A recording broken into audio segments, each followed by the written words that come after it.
Yeah, the Mavs are officially on the clock, and the pick is in. The number 1 overall pick in the 2025 NBA draft. It is a shocker. Cooper Flagg. Cooper Flagg. Congratulations to him going number 1 overall to the Dallas Mavs. Kev, I'll start with you. What's the ceiling for Cooper Flagg this next season in the NBA? It is, I think for him, you're going to see Cooper Flagg make an instant impact as a quality, high-level role player. It's hard to expect all-star returns from a rookie. But I think with him, you're going to get defense. You're going to get high effort. On offense, he's going to hit spot-up threes and make the smart pass and cut to the basket. And I think for Dallas specifically, what they're going to get is somebody who can contribute. Nico Harrison talked about how the Mavericks are going to be back to contending. Flagg can play the 3 next to Anthony Davis and Gafford or Lively. He can play some 4. Lineup versatility, role versatility. That's what Dallas is going to get from his rookie season. And ultimately, in the long term, we'll see what he becomes as a shot creator. But so far, the trajectory he's on looks like a top 5, top 10 guy in the NBA. And what else did Nico say he wanted? He wanted defense. Like we talk about defense wins championships. Defense wins championships. Oh my goodness, I'm getting horror flashbacks. Trading Luka, because we're not even gonna get into that. That's a whole other story. But he can instantly make an impact on the defensive side. You can throw him on maybe not the best wing defender or best offensive player on the wing, but he can at least guard the second best offensive threat, and he can guard 1 through 4. So I think you talk about an instant impact, not just offensively, because we know he plays the right way on the offensive side, but defensively is where I think he can make the biggest impact. Think about this. Him, AD, and Lively or Gafford at that 5 spot, who's scoring on that? Yeah. How can you score on that? It's going to be extremely difficult to get easy, clean looks, especially at the rim. Don't forget Klay Thompson as well, so spacing out the floor a little bit more, and then you get Kyrie back and healthy. Sure. Looks pretty good. Then what do you feel like the ceiling is for the Mavs as a team next season with Cooper Flagg now? Well, let's be honest here.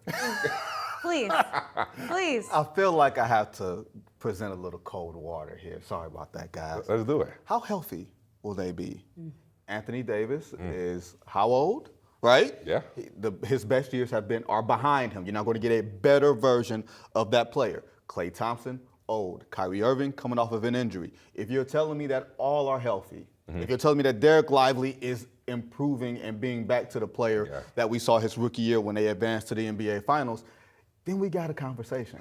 Because here's the thing, the Oklahoma City Thunder are still the absolute best team in the NBA until further notice. I think the good thing for Cooper Flagg is, unlike most number 1 picks, he does not have to come in and be the franchise savior, at least not internally, right?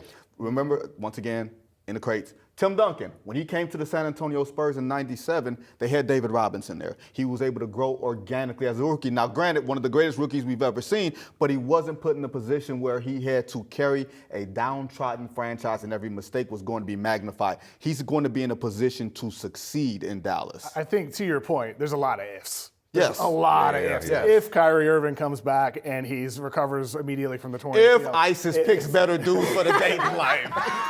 Not the dating life. For the love of ISIS, we're going to get into that tonight. Yeah. Go back. If Anthony Davis actually stays healthy. Right. And he's been healthier in more recent years with his time in the Lakers, but then he plays 1 game with Dallas and it's all over. With that said, though, if these things work out for Dallas, we saw how massive that team looked without Cooper Flagg last year. They just looked big, long, across every position. They looked like a dominant team with Anthony Davis doing what he did for a half of basketball until he got hurt. But I think you see the vision. There's a chance. Yeah. There's a chance that Nico Harrison's vision works.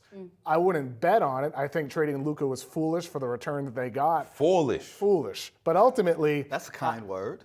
There's a lot of words you can use. Let's pull up a thesaurus here. But foolish is the one we'll stick with. I just think for Dallas Mavericks, for the fans more than anything else, getting Cooper Flagg and seeing him walk across that stage, shaking Adam Silver's hand with the Dallas Mavericks logo behind, this just feels like destiny in some ways, frozen envelope in other ways. But regardless, I just feel happy for the Mavs fans. We got the first frozen envelope reference of the night, and we are 12 minutes in.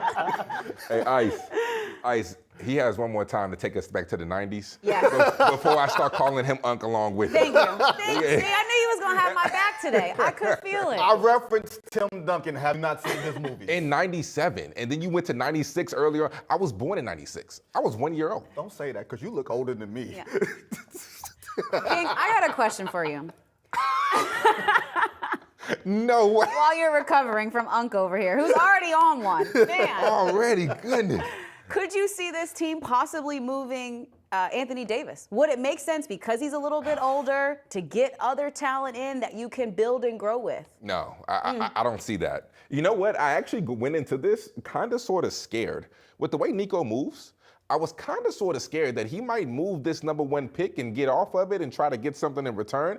I was a little nervous, especially with the way he handled Luka, which once again, I'm still not fully over that, just like I'm not over him calling me old, right?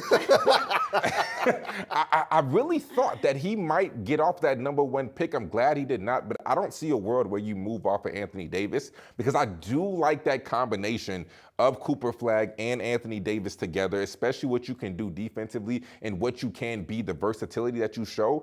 I don't think they move off of Anthony Davis. I don't think they should move off of Anthony Davis, at least for now. I think you're going to give it a chance, see how it goes, and then over the course of time, if AD's getting hurt or it just feels like you should go with a youth movement, at that point, then you consider trading Anthony Davis and Kyrie Irving. And I think for Dallas, we're not at that point quite yet. Yeah. But by the trade deadline, who knows? Priorities can change, and it becomes Cooper Flagg's team. By the way, we don't even know what their coaching staff is going to look like either. They lost Sean Sweeney already to the Spurs. They might lose Jared Dudley as well. And then Jason Kidd's still being recruited by the Knicks. Obviously, we'll see what happens there. Which is absolutely crazy. But that's a whole nother. It's not. None of this is crazy. This is silly season. This is what the NBA specializes in. They specialize in drama this time of year. So no, I'm not surprised. I don't think. Here's the thing. If you're Nico Harrison, you can't trade Anthony Davis. You are committed. If you are committed to all the things that you said your organization was going to be, defense first and playing in that direction, you can't trade him unless something extreme happens. And you're not going to get an extreme package for a 32-year-old Anthony Davis who's coming off of injuries. If you're trading him because he gets hurt, nobody's going to take him because he's hurt. Right. You better off riding this out and figuring out, look, you talked about San Antonio not expecting to be here at #2. Do you think the Dallas Mavericks expected to be here at #1 on February the 1st when they made this trade? Because I don't think so. No, but they are sure happy they are. I mean, Dallas has gotten the